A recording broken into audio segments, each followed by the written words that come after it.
तो hello everyone, welcome to education point online. मेरा नाम है सचिन कुमार द्विवेदी और भाई साहब आज की इस वीडियो में हम देखने वाले हैं कि हमारा C++ प्रोग्रामिंग लैंग्वेज क्या होता है। भैया हमें पता है C++ क्या होता है, चलो दोबारा पढ़ लो। C++ प्रोग्रामिंग लैंग्वेज क्या होती है, थोड़ी सी डेफिनेशन देख रहे होंगे। C++ के अंदर कैरेक्टर सेट क्या होता है उसको हम देख रहे होंगे। हमारा टोकन्स क्या होता है और क्या होता है C++ प्रोग्राम का स्ट्रक्चर, किस तरीके से हम किसी भी C++ प्रोग्राम को लिखते हैं, क्या स्टेप बाय स्टेप प्रोसेस होता है, उस चीज को हम इस वीडियो में देखने वाले हैं। चलिए, अगर मैं बात करूं एक C++ लैंग्वेज की, तो पहले कन्वेंशनल तरीकों में हम क्या यूज करते थे, C प्रोग्रामिंग लैंग्वेज यूज करते थे। C का ही एक्सटेंडेड वर्जन है हमारा C++। C के अंदर हम प्रोसीजर ओरिएंटेड प्रोग्रामिंग यूज करते थे, जिसमें बहुत सारी ऐसी प्रॉब्लम्स थी जो डेटा ब्रीच या डेटा सिक्योरिटी पे सवाल उठाती थी। क्या होता था, C जो हमारा प्रोसीजर ओरिएंटेड प्रोग्रामिंग यूज करता है, तो प्रोसीजर ओरिएंटेड प्रोग्रामिंग में हम प्रोसीजर पे ज़्यादा ध्यान दे रहे हैं, फंक्शंस पे ज़्यादा ध्यान दे रहे हैं, हम इस चीज़ पे ज़्यादा ध्यान दे रहे हैं कि किस तरीके से जो हमारा डेटा है वो मूव हो रहा है, हम डेटा मूवमेंट पे ज़्यादा ध्यान दे रहे हैं। अब जहाँ पे ज़्यादा डेटा मूवमेंट होता है वहाँ डेटा सिक्योरिटी बहुत ज़्यादा कम हो जाती है। डेटा सिक्योरिटी, और आज की डेट पे आप ये चीज़ देख रहे हो कि जो भी है वो डेटा है, data is the new currency. इसी डेटा को सेव करने के लिए, सिक्योर करने के लिए और इजीली मैनेज करने के लिए हमें एक नई प्रोग्रामिंग लैंग्वेज टेक्निक की ज़रूरत पड़ी, जिसे हम क्या कहते हैं, ऑब्जेक्ट ओरिएंटेड प्रोग्रामिंग। अब जो हमारा C++ है वो इसी ऑब्जेक्ट ओरिएंटेड प्रोग्रामिंग को यूज करता है, जिसकी मदद से C++ के अंदर कई सारे ऐसे फीचर्स आ जाते हैं जो डेटा सिक्योरिटी पे बहुत ज़्यादा ध्यान देते हैं। अब C++ में कौन से वो वाले फीचर्स हैं जो डेटा सिक्योरिटी पे एम्फेसिस डालते हैं। पहला तो हो गया भैया हमारा क्लास एंड ऑब्जेक्ट्स का feature, inheritance, data encapsulation, data abstraction जैसी चीज़ें जो हैं जो कि ऑब्जेक्ट ओरिएंटेड प्रोग्रामिंग के अंदर प्रेजेंट होती हैं, वो C++ को मोर सिक्योर और मोर सूटेबल लैंग्वेज बनाता है एज कंपेयर टू C। अब ये जो वाली चीज़ है, ये इनहेरिटेंस हो गया, डेटा एनकैप्सुलेशन हो गया, एब्स्ट्रैक्शन हो गया, पॉलीमॉर्फिज्म हुआ, ये सारी चीज़ें मैंने अपनी पिछली वीडियो में बताया है। ये एक प्लेलिस्ट का पार्ट है, ये जो प्लेलिस्ट चल रही है, इस वीडियो की जो पिछली वीडियो थी उसी में मैंने ये सारी चीज़ें एक्सप्लेन करके आपके सामने रखी हैं। One of the most important video है। इस वीडियो के बाद उस वीडियो को जाके आप देख रहे होंगे, उसमें से एक क्वेश्चन आपका कंफर्म है। चलिए अब बात करते हैं भैया ये डेफिनेशंस की। इस चीज़ को तो मैंने समझा दिया आपको C++ क्या होता है, बस ये थोड़ा डेफिनेशंस आप नोट कर लेना, ये फर्स्ट वाली जैसे ही पढ़ोगे ना वैसे ही समझ में आ जाएगी। दूसरा, हमने उसके फीचर्स देख लिए, कौन कौन से फीचर्स हैं। ये फीचर्स को मैंने अपनी पिछली वीडियो में एक्सप्लेन किया है, उसको जाके आप देख रहे होंगे। अब तीसरी जो चीज है, इसका एप्लीकेशन कहाँ कहाँ पे हो रहा है। तो कोई भी ऐसी डेवलपमेंट जहाँ पे होती है, हम सॉफ्टवेयर बना रहे हैं, किसी सिस्टम को डेवलप कर रहे हैं, वहाँ हम C++ का यूज कर सकते हैं। किसी गेम को डेवलप किया जा रहा है, वहाँ हम C++ का यूज कर सकते हैं। क्लाइंट सर्वर एप्लीकेशंस, ऐसी एप्लीकेशन जहां एक क्लाइंट होता है, एक यूजर होता है और दूसरा एक सर्वर होता है, इनके बीच में इंटरेक्शन होता है, ऐसे ऐप्स को, ऐसी एप्लीकेशंस को बनाने के लिए हम C++ का यूज कर सकते हैं। दूसरा, जो हमारे एम्बेडेड फर्मवेयर्स होते हैं, एम्बेडेड फर्मवेयर्स कौन से, कि हमारे जितने भी डिवाइसेज हैं, वो चाहे मोबाइल हो, चाहे लैपटॉप है, चाहे जो भी अदर डिवाइसेज हैं, उसके अंदर जो कंपनी हमें कोडिंग ऑलरेडी एम्बेड करके देती है, ऐसे प्रोग्राम जो कि ऑलरेडी हमें डिवाइस के साथ में मिल रहे होते हैं, उन्हें हम कहते हैं एम्बेडेड फीचर्स, एम्बेडेड फर्मवेयर्स किया ना, हाँ भैया फर्मवेयर्स, एम्बेडेड फर्मवेयर्स। तो ये जो फर्मवेयर्स होते हैं, इन्हें भी हम C++ प्रोग्रामिंग लैंग्वेज में लिख सकते हैं। अब C++ के बहुत सारे फीचर्स होते हैं। सबसे पहले तो भैया ये सिंपल होती है, इजी टू यूज होती है, फास्ट होती है, ऑब्जेक्ट ओरिएंटेड प्रोग्रामिंग को सपोर्ट करती है, प्लेटफॉर्म इंडिपेंडेंट होती है। प्लेटफॉर्म इंडिपेंडेंट का मतलब क्या होता है भैया, कि इसको आप लिनक्स में यूज करो, इसको आप मैक ओएस में यूज करो, इसको आप विंडोज में यूज करो, हर जगह पे ये बहुत ज़्यादा कंपैटिबल होती है, इसको बहुत अच्छे तरीके से यूज कर सकते हो। डायनेमिक मेमोरी एलोकेशन होती है। डायनेमिक मेमोरी एलोकेशन मतलब कि प्रोग्राम के रन टाइम पे भी हम मेमोरी के साथ छेड़छाड़ कर सकते हैं। दूसरा, पोर्टेबल होती है, रिच इन लाइब्रेरी होती है। रिच इन लाइब्रेरी का मतलब क्या है कि इसमें कई सारे ऐसे फीचर है। सपोज C++ में अगर हमें कोई चीज प्रिंट करवानी है तो हम एक फंक्शन का यूज करते हैं, एक कीवर्ड का यूज कर सकते हैं जिसका नाम है cout। अब C++ प्रोग्राम के अंदर जहां पे भी आप सी आउट लिखोगे और उसके आगे आप जो भी चीज़ लिख रहे होगे वही सेम चीज़ आपको आउटपुट में मिल जाएगी। मतलब कि C++ प्रोग्राम में अगर हमको किसी चीज़ में एक आउटपुट देना है, हमको किसी चीज़ को एक आउटपुट की तरह दिखाना है, तो वहाँ पे हम क्या लगाते हैं, सी आउट लगाते हैं। अब हमने कहीं पे भी ये नहीं लिखा कि भैया हम जहाँ पे भी सी आउट लिखें वहाँ पे आप समझ जाना कि आउटपुट देना है। तो ये जो सी आउट की कोडिंग है ये ऑलरेडी किसी लाइब्रेरी में प्रेजेंट है जिसको हम अपने प्रोग्राम के अंदर इंक्लूड करते हैं। अब ये सी आउट का मैं थोड़ा सा आपको बता देता हूँ कि अगर आपको सी आउट इंक्लूड करना है तो आप लिख सकते हो #include iostream। iostream नाम की एक फाइल है जिसे हमने एक्सटर्नली इंक्लूड किया है अपने प्रोग्राम के अंदर, जिसकी मदद से क्या हो रहा है, हम इनपुट या आउटपुट ले पा रहे हैं। इसका कोड ये एक फाइल है जो कि कहीं डेटाबेस में पड़ी हुई है और उसमें सारी कोडिंग लिखी हुई है कि अगर हम सी आउट को यूज कर रहे हैं तो हमें कुछ आउटपुट देना है। तो ये जो रिच इन लाइब्रेरी वाला कॉन्सेप्ट है आपको यहां से समझ में आता है। चलिए अब बात कर लेते हैं कि भैया C++ का कैरेक्टर सेट क्या होता है। मैं ये वीडियो ऑलरेडी एक बार कर चुका हूँ रिकॉर्ड, बस क्या हुआ था कि स्टार्ट नहीं हुई थी, तो बहुत ज़्यादा प्यास लग रही बार बार। आप इसको लिख लो तब तक। चलिए अब अगर मैं C++ कैरेक्टर सेट की बात करूँ तो सबसे पहले देख लेते हैं भैया हमारी जो इंग्लिश लैंग्वेज है, इसका एग्जाम्पल देख लेते हैं। इंग्लिश लैंग्वेज के अंदर सबसे स्मॉलेस्ट यूनिट क्या होती है? सबसे स्मॉलेस्ट यूनिट होती है भैया लेटर्स। लेटर्स क्या होते हैं भैया? हमारे ए हो गया, हमारा बी हो गया, टिल द जेड, ये सारे हो गए हमारे लेटर्स। जब इन्हीं लेटर्स को हम आपस में कंबाइन करते हैं तो हम वर्ड्स को बना सकते हैं। वर्ड्स कौन से भैया? यहाँ हमारा सेट एक वर्ड हो गया, कैरेक्टर एक वर्ड हो गया, यहाँ जितने भी वर्ड्स लिखे हुए हैं मैं इन्हीं की बात कर रहा हूँ। लेटर्स को यूज करके हम वर्ड्स बना सकते हैं और वर्ड्स को फर्दर यूज करके हम सेंटेंसेस बना सकते हैं। क्या बना सकते हैं भैया? सेंटेंसेस बना सकते हैं। कहने का मतलब क्या है कि जैसे कि जो हमारी इंग्लिश एक लैंग्वेज है उसके अंदर सबसे छोटी यूनिट लेटर्स है, लेटर्स को यूज करके हम वर्ड्स बनाते हैं, वर्ड्स को यूज करके हम सेंटेंसेस बनाते हैं और सेंटेंसेस को यूज करके हम पैराग्राफ्स लिखते हैं। ठीक उसी तरीके से C++ भी हमारी एक लैंग्वेज है जैसे कि इंग्लिश है, और C++ के अंदर जो सबसे स्मॉलेस्ट यूनिट होती है वो होता है कैरेक्टर, और इसी कैरेक्टर का जो सेट होता है उसे हम कहते हैं character set. Character is equivalent two letters. Words के इक्विवेलेंट हमारे पास टोकन्स होते हैं, आगे हम देखने वाले टोकन्स क्या होता है। तो ऐसा समझो कि कैरेक्टर को हम लेटर्स की तरह समझ रहे हैं, आगे जो मैं टोकन्स बताने वाला हूं वो वर्ड्स की तरह होते हैं। अब इन्हीं लेटर्स और वर्ड्स को यूज करके हम सेंटेंसेस लिखते हैं जो कि C++ प्रोग्राम के अंदर सीक्वेंस में अगर लिखे जाएं, हम लाइन बाय लाइन जैसे ही अपने सेंटेंसेस लिखना शुरू कर देते हैं तो ये कंबाइंड एक प्रोग्राम बनाता है जो कि इंग्लिश में हम पैराग्राफ के नाम से जानते हैं। यही प्रोग्राम जब कंपाइलर में जाके और एग्जीक्यूट होता है तो हमें एक मीनिंगफुल आउटपुट मिल रहा होता है। तो ये पूरी कहानी में समझ में आ गई कि भैया लेटर्स, वर्ड और ये कैरेक्टर सेट वगैरह क्या होता है।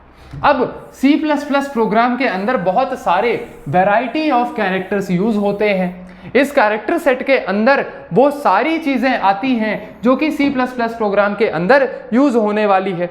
सबसे पहला होता है लेटर्स। इस कैरेक्टर सेट के अंदर सबसे पहले होते हैं लेटर्स। लेटर्स कुछ भी हो सकते हैं, अपर केस अल्फाबेट्स हो गए, लोअर केस अल्फाबेट्स हो गए, बड़ा ABCD, छोटा ABCD, तो ये जितने भी अल्फाबेट्स हैं ये लेटर्स के अंदर आते हैं। दूसरा भैया हम डिजिट्स को यूज करते हैं। डिजिट्स कौन से? 0 to 9। जितने भी आपके नंबर्स हो गए, जो आपके न्यूमेरिकल्स हो गए, उनको आप कैरेक्टर सेट के अंदर गिन सकते हो। दूसरा जो आपके स्पेशल कैरेक्टर्स हो गए, स्पेशल कैरेक्टर्स आपके जो @ का सिंबल हो गया, हैश का सिंबल हो गया, आपका एंड का सिंबल हो गया, आपके ब्रैकेट्स हो गए, आपका अंडरस्कोर हो गया, ये सारे आपके स्पेशल सिंबल्स होते हैं। वाइट स्पेसेस का मतलब होता है खाली जगह। अब जैसे समझो ये जो मेरी लाइन है ये यहाँ पे कंप्लीट नहीं हुई, कहने का मतलब क्या है, यहाँ पे एक वाइट स्पेस है, यहाँ पे एक वाइट स्पेस है, हर लाइन के बाद एक वाइट स्पेस है। ठीक है, इसी वाइट स्पेस को भी हम कैरेक्टर सेट के अंदर गिनते हैं। कहने का मतलब क्या हो गया कि इनके बीच में चाहे सिंगल स्पेस हो, हर लाइन की एंडिंग में चाहे वाइट स्पेस हो, इन सब को हम वाइट स्पेसेस के अंदर गिन रहे होते हैं। ऐसी जगह जहां पे कुछ लिखा नहीं है लेकिन वो जगह प्रेजेंट है उसे हम वाइट स्पेसेस कहते हैं। कंट्रोल स्ट्रक्चर का मतलब क्या होता है भैया? थोड़ा सा कंट्रोल स्ट्रक्चर बताओ क्या होता है। अब इसको एक एग्जांपल समझते हैं, कंट्रोल स्टेटमेंट्स क्या होते हैं, कंट्रोल स्ट्रक्चर्स क्या होते हैं। सपोज मैंने एक प्रिंट करवाया, सी आउट का यूज करके मैंने एक लाइन प्रिंट करवाई। वो लाइन क्या है कि Sachin is bad, Sachin is bad, ये लाइन मैंने प्रिंट करवाई। ठीक है, जैसे ही मैंने ये लाइन प्रिंट करवाई, इसके आगे मैंने एक और लाइन प्रिंट करवाई कि सचिन इज बैडेस्ट। भैया आप खुद को बुरा क्यों बता रहे हो? एग्जाम्पल है, ऐसा लो, सचिन इज बैड लिखा है और उसी की अगली लाइन में लिखा हुआ है सचिन इज बैडेस्ट। लेकिन जब ये आउटपुट में मिलेगा तो क्या आपको लगता है कि ये एक के बाद एक आएगा? क्या ये जो सचिन इज बैडेस्ट वाली लाइन है ये अगली लाइन में आएगी? नहीं। जब ये आउटपुट में लिखा जाएगा तब ये सचिन इज बैड और इसी के आगे कंटिन्यूएशन में सचिन इज बैडेस्ट, ये सिर्फ एक लाइन में ही आ जाएगा। लेकिन अगर हम चाहते हैं कि ये एक लाइन में ना लिख के और दूसरी लाइन में आए, तो ये सचिन इज बैड जहां लिखा हुआ है इसी के आगे हम /n लगा देते हैं। /n जो है यही है हमारा एक कंट्रोल कैरेक्टर। /n जैसी चीजें हम कंट्रोल कैरेक्टर के नाम से जानते हैं, जहां हम एक /n लगा दिए, / और n लगा दिया, तो हमें प्रोग्राम को हमने प्रोग्राम को एक इनपुट दिया कि जहां पे हमने वो चीज, ये चीज जहां पे भी यूज करी है, इसका मतलब क्या है कि इसके आगे जो भी लिखा हुआ है उसे हमें नेक्स्ट लाइन में प्रिंट करवाना है। तो इन्हीं चीजों को हम क्या कहते हैं? Control characters. तो ये चीजें हमें समझ में आ गया। एग्जाम्पल लिखना चाहो तो लिख सकते हो, वरना देख लो अपने हिसाब से। कैरेक्टर सेट हमें समझ में आ गया, ये डेफिनेशन जरूर नोट कर लेना है, डेफिनेशन बहुत इंपॉर्टेंट है।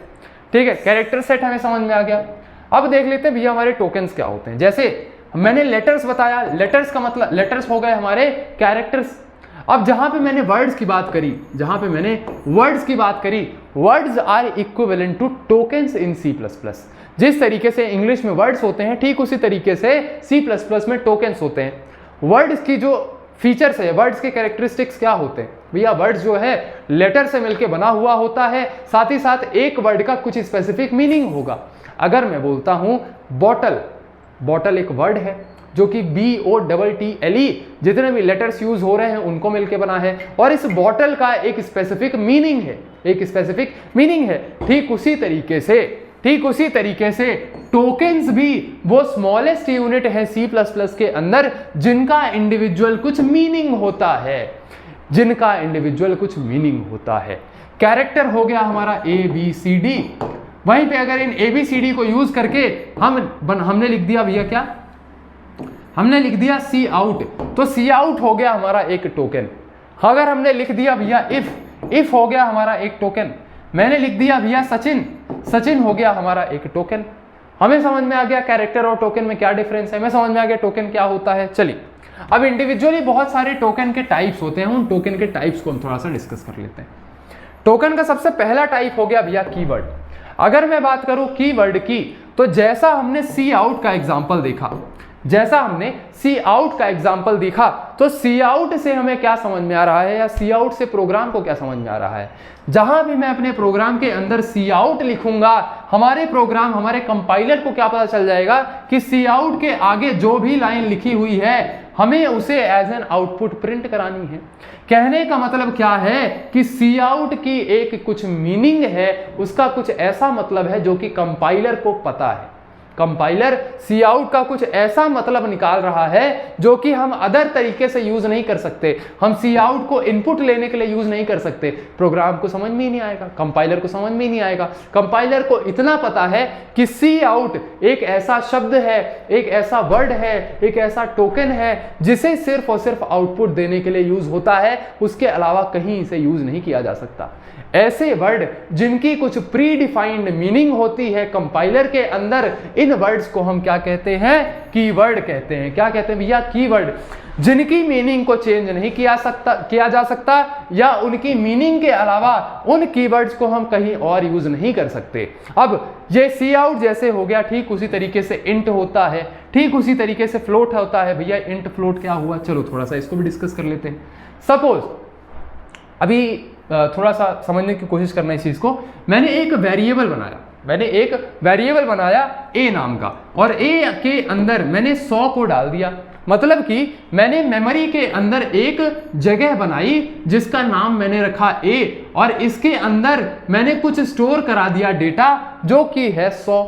मैंने 100 नंबर a के अंदर स्टोर करा दिया।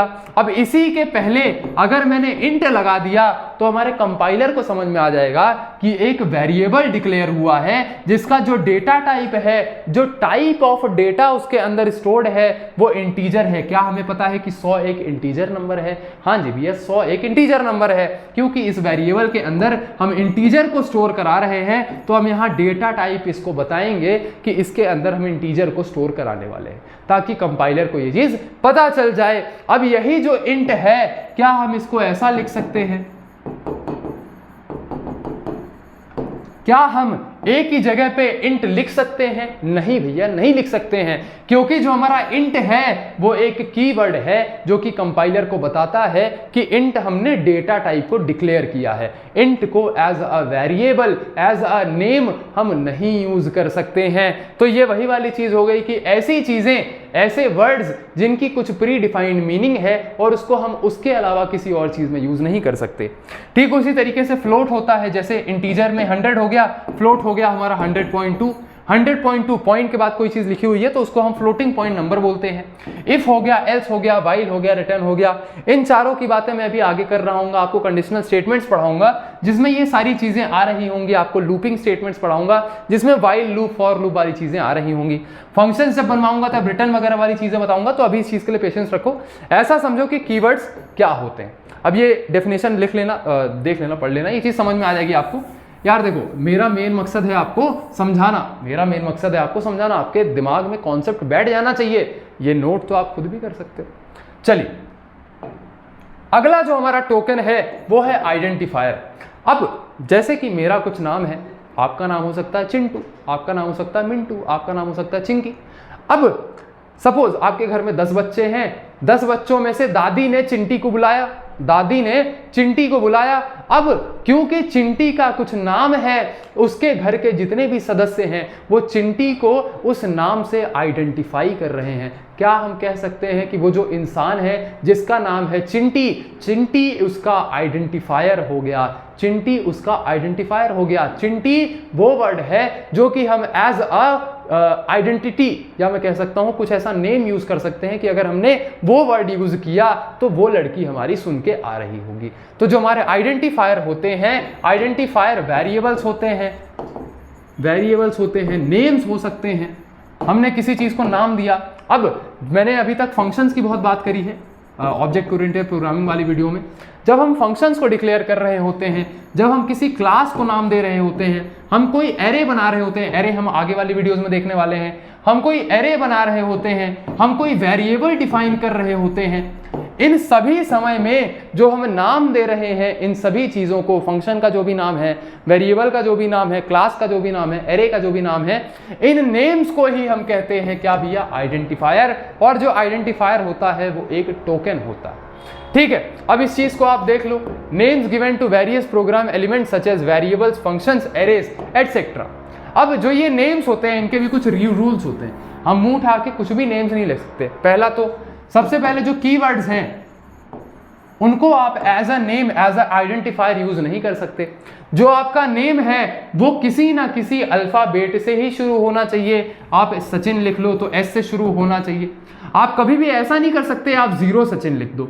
आप ऐसा लिख सकते हो सचिन 0 लिख दो, लेकिन 0 सचिन कभी नहीं लिखा जा सकता। हमारा जो फर्स्ट लेटर है वो कभी भी डिजिट नहीं होना चाहिए। तो ये कुछ रूल्स हैं उसके। ठीक है, दूसरा कि अगर आप किसी चीज से शुरू करना ही चाहते हो तो आप अंडरस्कोर सचिन लिख सकते हो, ये अलाउड है, लेकिन ये चीज अलाउड नहीं। ये वाली चीज हमारी करेक्ट है, ये वाली चीज हमारी रॉन्ग है। तो ये हमें समझ में आ गया।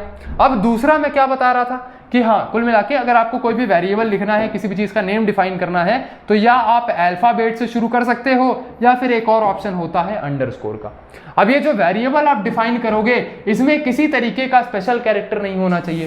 स्पेशल कैरेक्टर मतलब डॉलर का साइन नहीं होना चाहिए, हैश नहीं होना चाहिए, एंड नहीं होना चाहिए। एंड कैसा बना दिए भैया आपने?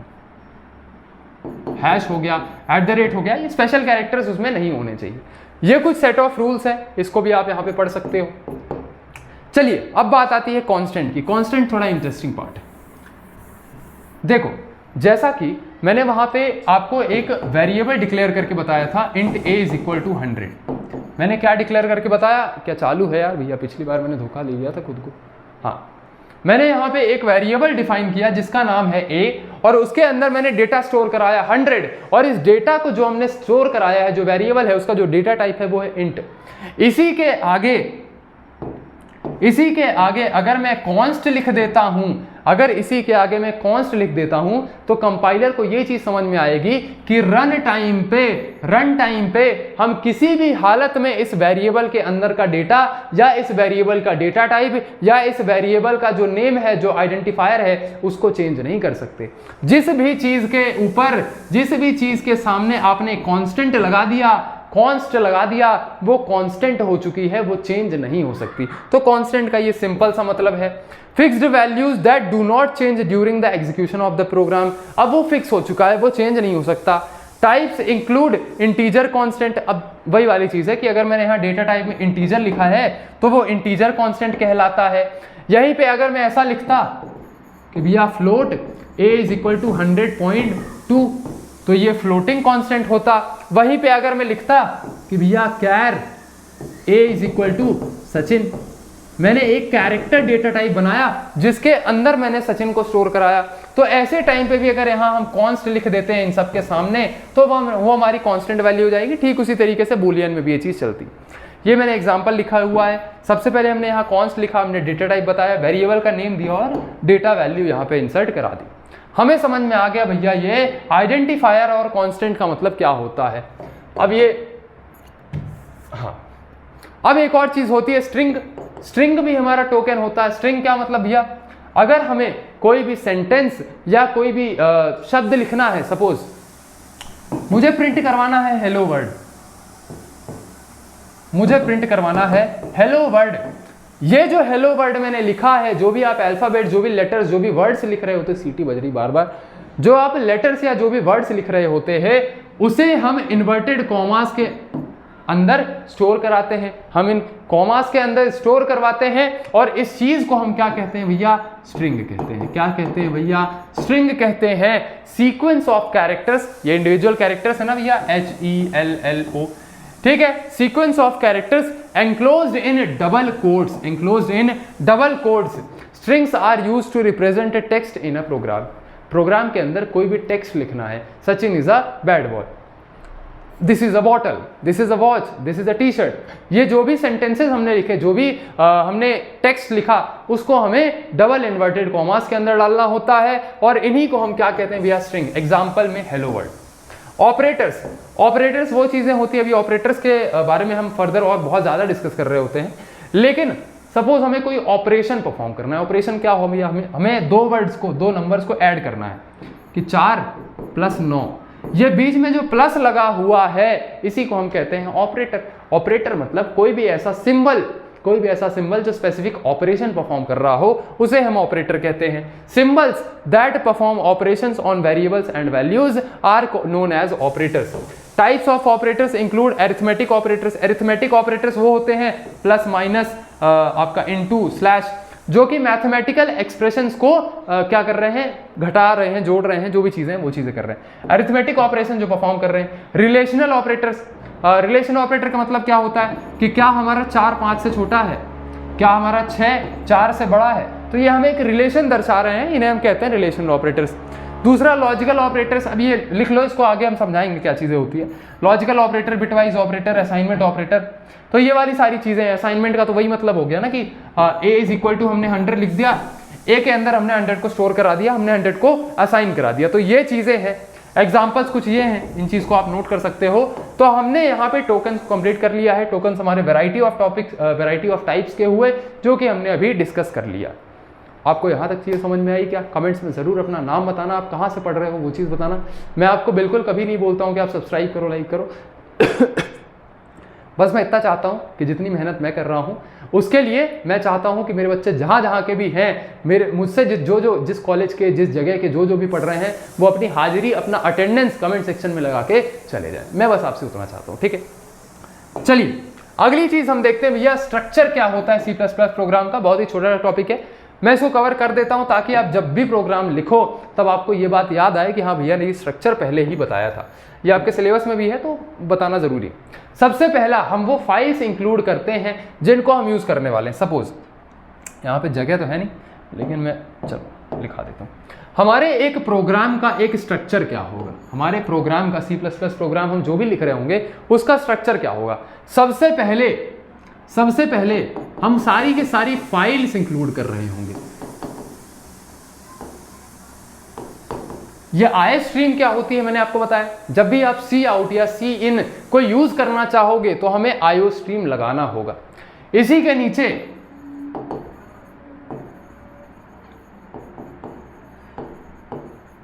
हमें ये टेक्स्ट लिखना होता है यूजिंग नेम स्पेस एसटीडी। इसका मतलब क्या होता है, हमारे ये जितने भी फंक्शंस हैं सी आउट सी इन, ये सब स्टैंडर्ड फंक्शंस हैं, मतलब ये कहीं पे भी स्टैंडर्डाइज्ड होके और तब हमारे पास यूज के लिए आ रहे हैं। तो इसके लिए हमें यूजिंग नेम स्पेस एसटीडी लिखना पड़ता है। अगर आप ये चीज नहीं लिखोगे तो आपका सी आउट सी इन रन नहीं कर रहा होगा। तो पहले हमें ये इंक्लूड स्टेटमेंट्स लगाने होते हैं, उसके बाद मैं कोई क्लास डिफाइन कर रहा हूँ।